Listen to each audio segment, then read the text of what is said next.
नमस्कार साथियों, मैं दीपांकर कुमार, सदस्य नेफोवा, Noida extension flat owners welfare association. आज पुनः हाजिर हूँ आप लोगों के समक्ष आपके द्वारा पूछे गए सवालों के जवाब को लेकर। हमारे साथ सुप्रीम कोर्ट के अधिवक्ता श्री कुमार मिहिर जी हैं, जो कि आम्रपाली घर खरीदार का पक्ष सुप्रीम कोर्ट में रख रहे हैं। सर, स्वागत है आपका। नमस्ते। बहुत-बहुत धन्यवाद, आपने समय निकाल कर हम लोगों के सवाल के लिए आप हर बार आ रहे हैं, तो बहुत-बहुत धन्यवाद सर। सर, सबसे पहले तो हम ये कहना हमारा ये सवाल है कि पेमेंट वाले मुद्दे पे आपने पिछले वीडियो के माध्यम से बताया कि किस तरह से ऑनलाइन या ऑफलाइन पेमेंट करना है। जी, परंतु लोगों के साथ एक दिक्कत यह आ रही है कि बैंक अभी भी लोन डिसबर्समेंट करने को तैयार नहीं है। जी, तो लोग परेशान हैं कि अब कैसे पैसे जमा किया जाएगा, और डेडलाइन जो थी 31 अगस्त की है, तो इस पे आप कुछ कहना चाहेंगे? जी। क्या बताएँगे? पहली बात तो डेडलाइन 31 अगस्त से एक्सटेंड कर दी है, ये इंस्ट्रक्शन रिसीवर साहब ने डाल दिया है। 15 सितंबर तक, जहाँ तक हमें पता है 15 सितंबर तक डेडलाइन है। लेकिन आप ठीक कह रहे हैं कि बैंक्स अभी भी डिसबर्सल नहीं कर रहे हैं और कमेंट के माध्यम से और ईमेल के माध्यम से बहुत सारे लोगों ने हमें इंस्टेंसेस दिए हैं कि कौन सा ब्रांच किस बैंक का उनको पेमेंट लोन डिसबर्स करने से मना कर रहा है। तो ये सारी जानकारी अगर उन्होंने रिसीवर साहब के ऑफिस में भेजी है तो उनके पास है, वरना हम लोगों ने आगे पूरी एक लिस्ट बना के रिसीवर साहब के पास दी है। और जहां हमारी बात हुई है उसके हिसाब से रिसीवर साहब ने हमें कहा है कि वो इन सारे बैंक्स के जितने भी बैंक और फाइनेंशियल इंस्टीट्यूशन हैं जिन्होंने आम्रपाली के बायर्स को लोन दिया है, उनके सीएमडी या चेयरमैन को एक चिट्ठी लिख रहे हैं कि वो सुप्रीम कोर्ट के ऑर्डर का कंप्लायंस दिखाते हुए चिट्ठी अपने हर ब्रांच को भेजें और वो चिट्ठी की कॉपी रिसीवर साहब के ऑफिस में जमा कराएं कि वो, ताकि ये इंश्योर हो सके कि सुप्रीम कोर्ट के आदेश के अनुसार ये सारे बैंक्स और फाइनेंशियल इंस्टीट्यूशंस बायर्स को जिनके रेगुलर लोन अकाउंट जिन्होंने अभी तक ईएमआई पे किया है उनको डिसबर्स करने से कोई भी मना ना करे। तो वो जल्दी ही हो जाएगा। हमें हमें रिसीवर साहब ने भरोसा दिलाया है कि वो जल्दी इस पे एक्शन लेंगे। तो वो बायर्स को चिंता करने की जरूरत नहीं है, वो जल्दी ही इस पे एक्शन लिया जाएगा। सर, इसी में आपने जैसे अभी बोला कि सिर्फ़ वैसे लोगों को कि जिनका अकाउंट रेगुलर है, उनको दिया जाए, बट बहुत सारे ऐसे लोग हैं जो फ्रेश लोन चाहते हैं, तो उसके लिए क्या बात नहीं, हुई है आपकी? जैसे वो सुप्रीम कोर्ट ने फ्रेश लोन के लिए भी डायरेक्शन दिया था कि किसी भी आदमी को जी। अगर कोई एप्लीकेशन करता है फ्रेश लोन के लिए तो उसके एप्लीकेशन को मेरिट के अनुसार देखा जाए, और सिर्फ इस कारण से कि वो आम्रपाली की प्रॉपर्टी के लिए लोन मांग रहा है तो वो लोन एप्लीकेशन रिजेक्ट ना किया जाए। तो इसका भी कंप्लायंस हमने रिसीवर साहब से कराने के लिए कहा है और रिसीवर साहब ने हमको भरोसा दिलाया है कि जब वो सीएमडी और एमडीज और चेयरमैन को ये चिट्ठी लिखेंगे तो इसका भी वो ख्याल रखेंगे और ये भी इंस्ट्रक्शन उनको बोलेंगे आगे पास करने अपने सारे ब्रांचेस को कि फ्रेश लोन के लिए भी अगर कोई अप्लाई करता है तो उसके एप्लीकेशन को मेरिट के अनुसार कंसिडर करके फ्रेश लोन अगर वो एलिजिबल है तो जरूर दिया जाए। सर, एक अगला सवाल, वेरोना हाइट्स का टेंडर फाइनल स्टेज में जाने के बाद कैंसल हो गया।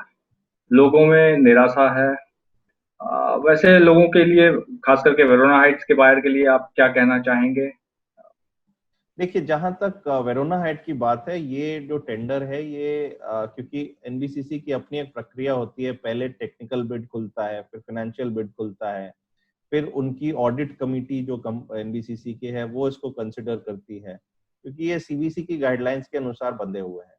तो सेंट्रल विजिलेंस कमीशन ने कहा है कि एक ऑडिट कमेटी देखेगी कि जो टेंडर में जो बिड आई है वो ठीक है या गलत है, और उनको अगर उसमें लगता है कि कुछ गुंजाइश है इसको कम करने के लिए, कुछ इसको और पैसे कम करा सकते हैं या इसके लिए, तो वो टेंडर नहीं दे सकते।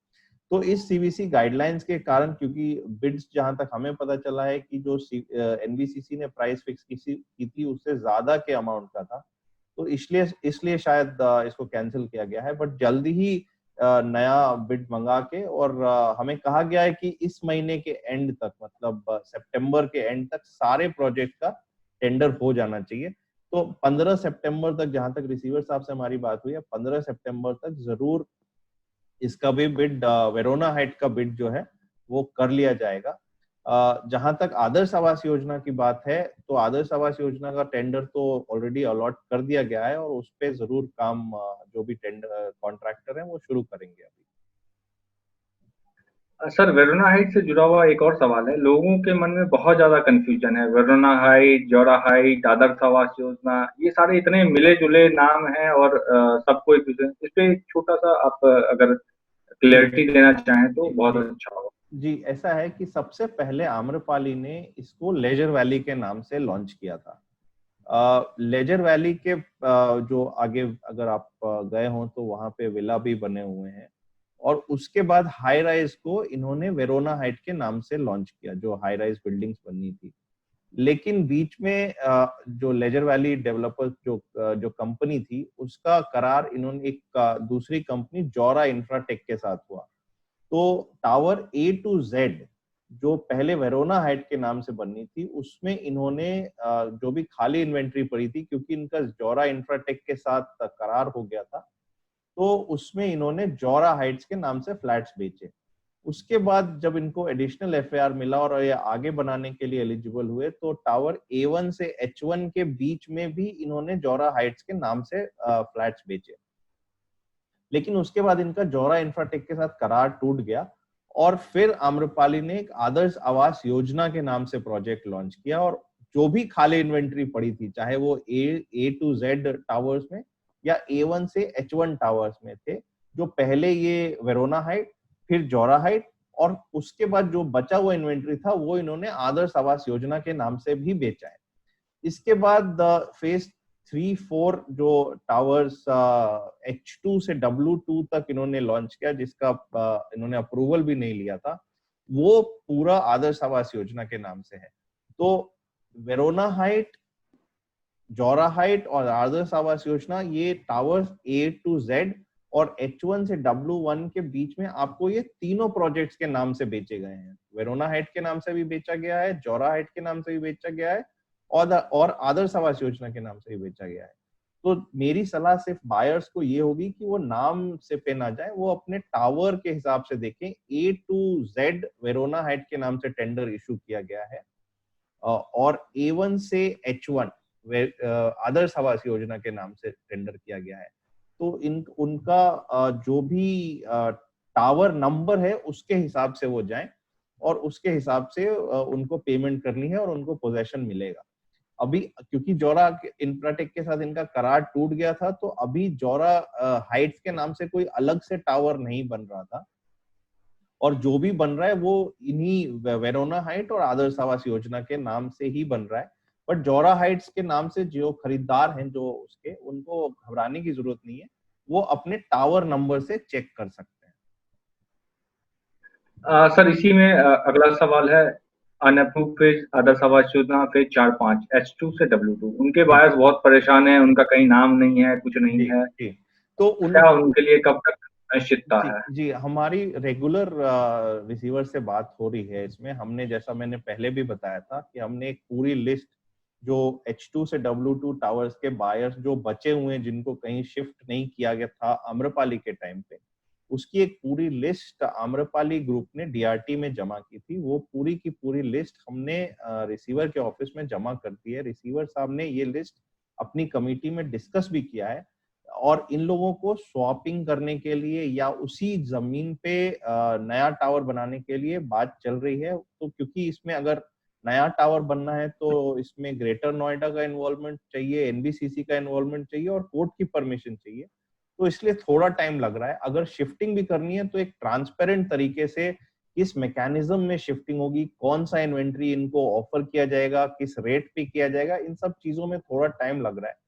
तो इसीलिए घबराने की जरूरत नहीं है। हम कोशिश कर रहे हैं कि इस पे जल्दी कोई फैसला हो, लेकिन थोड़ा इन लोगों को धैर्य रखना पड़ेगा इसमें। सर, जो 2 प्रोजेक्ट बच गए हैं, ड्रीम वैली 2 और इंचेंटे, उनका कब तक टेंडर फाइनल हो जाएगा? उनका, जैसा मैंने बताया, रिसीवर साहब ने हमको भरोसा दिलाया है कि इस महीने, मतलब सितंबर के एंड तक सारे प्रोजेक्ट्स हो जाएंगे। सारे प्रोजेक्ट्स में काम भी शुरू हो जाएगा, सिर्फ एक टेक पार्क को छोड़ के। तो जल्दी, मतलब मिड मंथ तक आपको जरूर खुशखबरी मिलेगी और जरूर जरूर इन सारे प्रोजेक्ट्स में भी टेंडर अलॉट हो जाएगा। जैसा कि आपने जिक्र किया टेक पार्क में सर काफी सारे सीनियर सिटीजन जिन्होंने अपना रिटायरमेंट का पैसा लगाया था, आम्रपाली का कमर्शियल प्रोजेक्ट था, एसओ रिटर्न उनको गारंटी दिया गया था, वो तो अब भूल जाए वो लोग। परंतु कुछ हो नहीं रहा है। टेक पार्क के बाहर के लिए क्या बात हुई आपकी? देखिए, जैसे कमर्शियल, क्योंकि पहली प्राथमिकता लोगों के घर दिलाने की थी, तो कमर्शियल जो प्रोजेक्ट है, क्योंकि टेक पार्क जैसा आपको पता है पूरी तरह से एक कमर्शियल प्रोजेक्ट है, तो उसको एनबीसीसी सबसे एंड में टेक ओवर करेगा। उसमें एक होटल भी है टेक पार्क का जो पहले पार्ट था, और वो होटल को बेचने की बात सुप्रीम कोर्ट में शुरू से चल रही थी।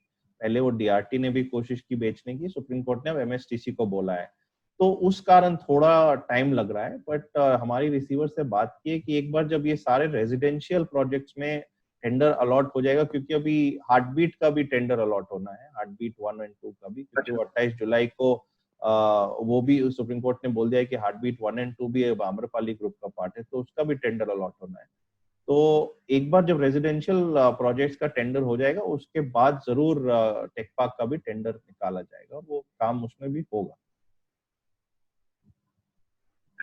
सर, एक लोगों का बड़ा वाजिब सवाल आता है कि कोर्ट रिसीवर ने पहले ही साफ कर दिया है कि डिमांड लेटर किसी को नहीं भेजा जाएगा, क्योंकि संभव नहीं है सबको डिमांड भेजवाना। बहुत सारे लोगों का डिपार्टमेंटल लोन है। अब डिपार्टमेंटल लोन में कोर्ट रिसीवर साहब की तरफ से कोई इंस्ट्रक्शन भेजा नहीं गया है, बहुत सारे ऐसे हैं, तो किनको भेजेंगे? वैसे लोग बहुत परेशान हैं, तो उनके लिए आपकी क्या बात हुई है रिसीवर साहब से? जी, तो जैसा कि आपको पता है, रिसीवर साहब ने जो पेमेंट प्लान और कंस्ट्रक्शन शेड्यूल अपलोड किया है, उसके बारे में लिखा है कि सिर्फ इसको ही बैंक्स और फाइनेंशियल इंस्टीट्यूशन डिमांड लेटर की तरह ट्रीट करें और इसके हिसाब से उनको डिसबर्स करना पड़ेगा। लेकिन अभी भी बहुत सारे लोग जिन्होंने आज जैसे आर्मी से लोन लिया हुआ है, या कंपनी से लोन लिया हुआ है, या अपने डिपार्टमेंट से लोन लिया हुआ है, उन लोगों के डिपार्टमेंट्स नहीं मान रहे हैं। तो हमने, और काफी लोगों ने हमको चिट्ठियां भी लिखी, यूट्यूब पे कमेंट में भी भेजा कि आप इस पे कुछ एक्शन लें, ईमेल्स भी आए। तो हमने रिसीवर से इस बारे में बात की, और रिसीवर साहब ने हमको कहा है कि वो अपने लेटर हेड पे कंस्ट्रक्शन शेड्यूल के साथ एक जनरल डायरेक्शन इशू करेंगे कि इस कंस्ट्रक्शन शेड्यूल और पेमेंट प्लान को ही सारे डिपार्टमेंट्स जिन्होंने अपने एम्प्लॉइज के लिए लोन दिया हुआ है आम्रपाली ग्रुप को, इसको एक डिमांड लेटर की तरह ट्रीट करें, और इसी के बेसिस पे जो बचा हुआ लोन है उसको डिसबर्स करें। अगर उसके बाद भी कोई नहीं करता है, तो एक हम कोशिश करेंगे कि सुप्रीम कोर्ट से भी इसके ऊपर एक डायरेक्शन लिया जाए। बट अभी रिसीवर ने हमको भरोसा दिलाया है कि वो अपने लेटर हेड पे कंस्ट्रक्शन शेड्यूल को डालने के बाद एक जनरल डायरेक्शन सारे डिपार्टमेंट्स के लिए इशू करेंगे कि उस कंस्ट्रक्शन शेड्यूल को सारे डिपार्टमेंट्स अपने एक डिमांड लेटर की तरह ट्रीट करें। तो वो जब वो आ जाएगा, तो उसको आप दिखा के अपने डिपार्टमेंट को बोल सकते हैं कि अब आप डिस्पर्सल करें, क्योंकि ये सुप्रीम कोर्ट द्वारा अपॉइंटेड जो रिसीवर है उनकी चिट्ठी है कि ये डिमांड लेटर आम्रपाली के फ्लैट्स के लिए इसको माना जाए। सर, जब आम्रपाली पे प्रोजेक्ट पे काम बंद हो गया था, लोगों के मन में बहुत अनिश्चितता थी, डरे हुए थे, और लोन भी उनका बहुत ज्यादा जा रहा था। तो लोगों ने रिस्ट्रक्चर करवा लिया, या बहुत सारे लोग ऐसे थे जिन्होंने अपना पूरा पैसा देके लोन क्लोज करवा दिया। तो लोन रिस्ट्रक्चर करवाने में समय एक कंसेंट दिया जाता है कि वो अब आगे लोन नहीं लेंगे, परंतु अब जब काम शुरू हो गया और उन्हें लोन की आवश्यकता है, वैसे लोग परेशान है, बैंक लोन देने से मना कर रहा है, वो क्या करें? देखिए, उनको भी क्योंकि उन्होंने रिस्ट्रक्चर कर दिया था, तो बैंक ने उनको उनका लोन वहीं पे लिमिट करके उनका ईएमआई को फिर से रिस्ट्रक्चर किया था कि उनका ईएमआई या तो कम होगा या टेन्योर बढ़ा दिया या जो भी किया। लेकिन अब उनको अगर फिर से लोन लेने की जरूरत है, तो बैंक्स तो क्योंकि उन्होंने रिस्ट्रक्चर कर लिया है, तो उस लोन को तो अब वापस रिवाइव करके ज्यादा उसी लोन अकाउंट पे ज्यादा बैंक्स नॉर्मली नहीं देते हैं। तो हमने रिसीवर से इस बारे में भी बात की है कि ऐसे लोग जिनको लोन फिर से लेने की जरूरत है, उनको भी एक फ्रेश लोन की तरह ट्रीट किया जाए, और उनको भी मौका दिया जाए कि वो फ्रेश लोन के लिए अप्लाई करें। तो जब रिसीवर साहब ने हमको कहा है कि जब वो सीएमडी और बाकी बैंक्स के अधिकारियों से चिट्ठी भेजेंगे और उनसे कंप्लायंस मांगेंगे, तो इस बारे में भी वो जरूर कहेंगे कि उन लोगों के लिए भी जिन्होंने लोन रिस्ट्रक्चर करा लिया था या रेस्ट्रिक्ट करा लिया था, उनको भी फ्रेश लोन, अगर वो एलिजिबल हैं, उनकी बाकी कैटेगरी, बाकी रिक्वायरमेंट्स वो सेटिस्फाई करते हैं, तो उनका एप्लीकेशन मेरिट पे कंसिडर करके उनको फ्रेश लोन दिया जाए। सर, सबवेंशन स्कीम के बायर्स, उनके लिए कब तक राहत मिल सकती है? देखिए, उस सबवेंशन में टाइम इसलिए लग रहा है क्योंकि बैंक्स और फाइनेंशियल इंस्टीट्यूशन जो डिफॉल्ट पीरियड है उसका इंटरेस्ट छोड़ने के लिए तैयार नहीं है। तो उसमें एक सहमति बनाने के लिए और एडिशनल ये इंश्योर करने के लिए कि बायर्स पे एडिशनल बर्डन ना आए, उसके लिए टाइम लग रहा है। और रिसीवर साहब बहुत, और उनकी पूरी कमिटी, रिसीवर और फॉरेंसिक ऑडिटर्स, इस पे बहुत कोशिश कर रहे हैं। तो एक ड्राफ्ट एमओयू भी कुछ बैंक्स ने अपने अपने ड्राफ्ट एमओयू बना के रिसीवर के ऑफिस में जमा भी किया है। तो उस पे क्योंकि अब हर बैंक का अपना अलग व्यू है, तो इस कारण थोड़ा टाइम लग रहा है और काफी पैसा इन्वॉल्व है जो बैंक्स को छोड़ना पड़ेगा, जो अगर पीनल इंटरेस्ट वो चार्ज ना करें, तो उसके लिए एक आम सहमति बनाने में टाइम लग रहा है। रिसीवर हमको बार बार भरोसा दिला रहे हैं कि वो जरूर इस पे लगे हुए हैं और जल्दी कुछ ना कुछ होगा। बट जब तक नहीं होता तब तक सबवेंशन बायर्स को जरूर इस पे, और या फिर वो बायर जिनके लोन में डिफॉल्ट हुआ है, उनको थोड़ा सा धैर्य बनाना पड़ेगा।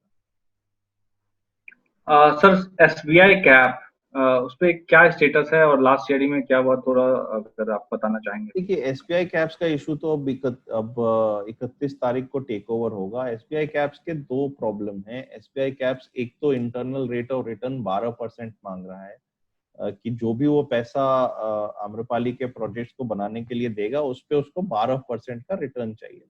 दूसरा वो कह रहा है कि क्योंकि ये 12% उसके चार्टर में लिखा हुआ है, जो ट्रस्ट बना है ये स्ट्रेस फंड का जो चार्टर है, उससे वो बंधा हुआ है, और उस चार्टर में लिखा हुआ है कि अगर उसको 12% इंटरनल रेट ऑफ रिटर्न नहीं मिलता है तो वो फाइनेंस नहीं करेगा।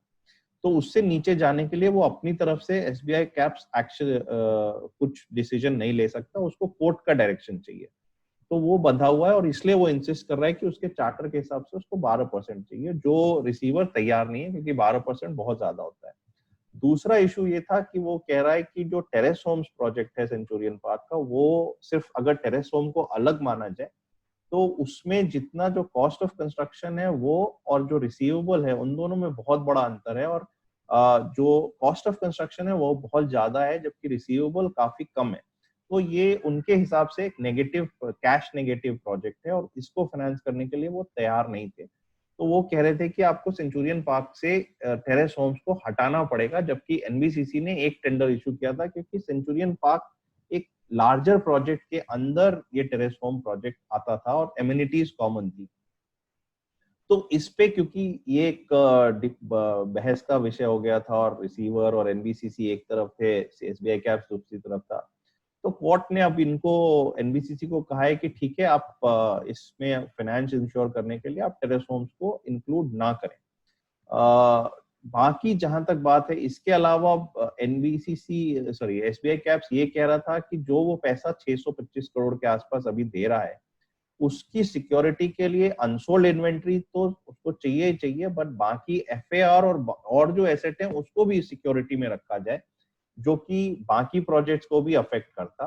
तो उसके लिए रिसीवर तैयार नहीं है। तो कोर्ट रिसीवर ने इसके लिए अपने ऑब्जेक्शन दिया है। तो अब ये 31 को मामला कोर्ट में है। अब कोर्ट इस पे अंतिम फैसला लेगा कि क्या करना है। तो ये सब ड्यूटीज है, इस पे अब जो भी कोर्ट फैसला लेगा उस हिसाब से एसबीआई कैप्स एक्शन लेगा और रिसीवर भी एक्शन लेगा।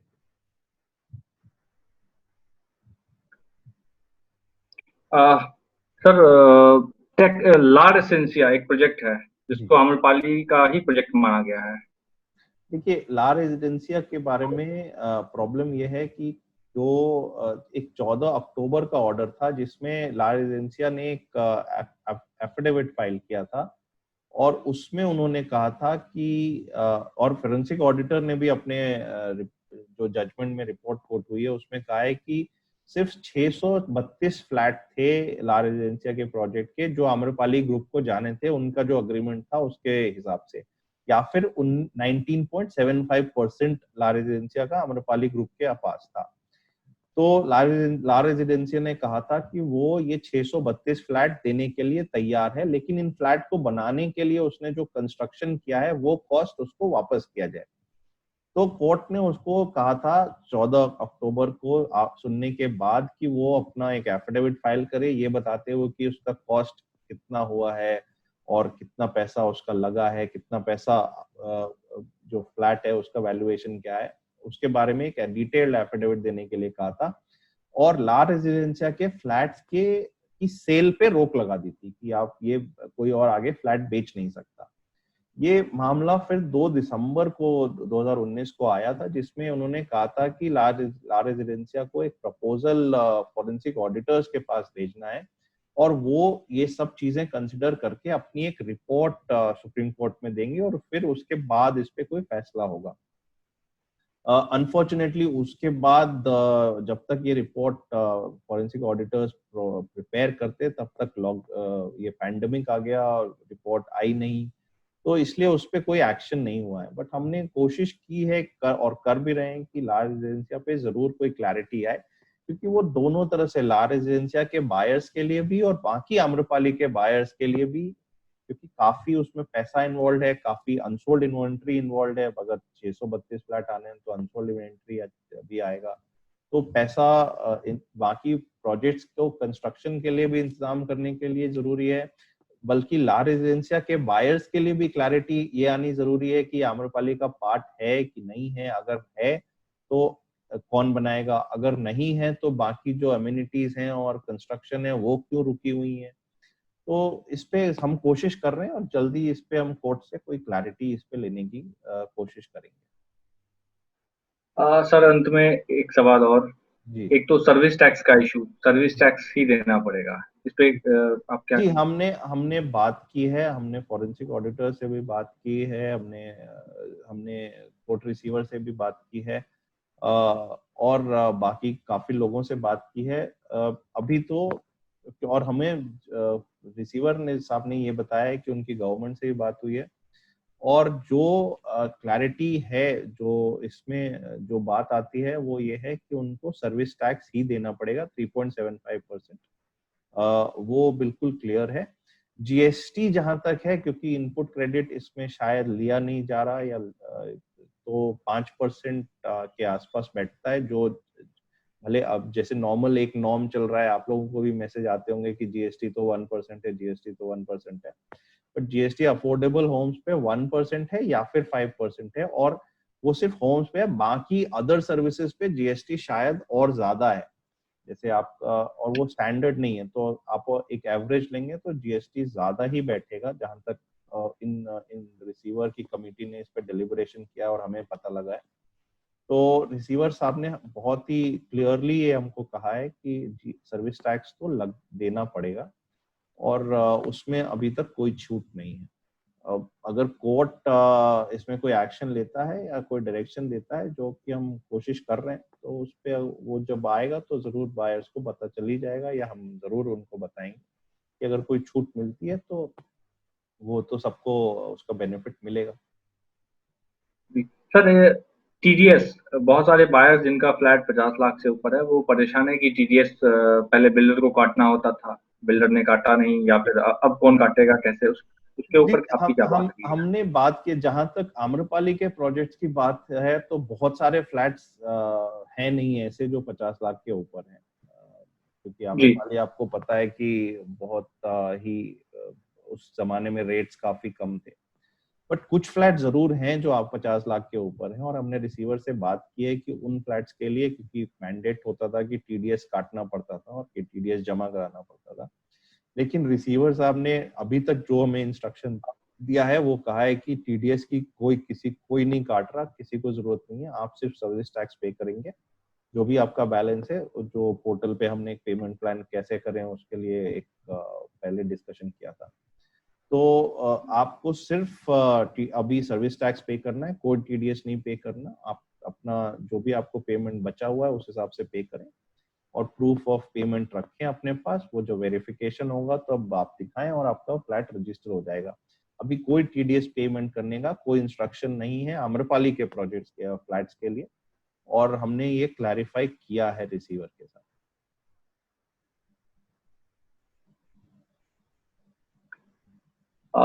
हमारे ख्याल से आज के लगभग सभी सवाल आपने बहुत अच्छे तरीके से हम लोगों के जो भी मन में क्वेरी थी उसका जवाब दिया, और हमें उम्मीद है कि लोगों तक जो आपने जिस तरह के स्पष्टता से जवाब दिया है उनकी सारी चीजें क्लियर हो गई।